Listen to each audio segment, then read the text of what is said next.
Ephesians 2:8-9. For it is by grace you have been saved through faith, and this is not from yourselves. It is the gift of God, not by works, so that no one can boast. 2 Corinthians 12:9. But he said to me, My grace is sufficient for you, for my power is made perfect in weakness. Therefore I will boast all the more gladly about my weaknesses, so that Christ's power may rest on me. Romans 6:14. For sin shall no longer be your master, because you are not under the law but under grace. Titus 2:11-12. For the grace of God has appeared that offers salvation to all people. It teaches us to say no to ungodliness and worldly passions, and to live self-controlled, upright and godly lives in this present age.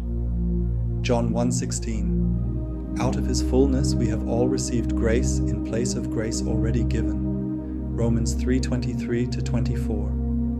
For all have sinned and fall short of the glory of God, and all are justified freely by his grace through the redemption that came by Christ Jesus. 2 Timothy 1:9. He has saved us and called us to a holy life, not because of anything we have done, but because of his own purpose and grace. This grace was given us in Christ Jesus before the beginning of time. Hebrews 4:16. Let us then approach God's throne of grace with confidence, so that we may receive mercy and find grace to help us in our time of need. Acts 20:32. Now I commit you to God and to the word of his grace, which can build you up and give you an inheritance among all those who are sanctified.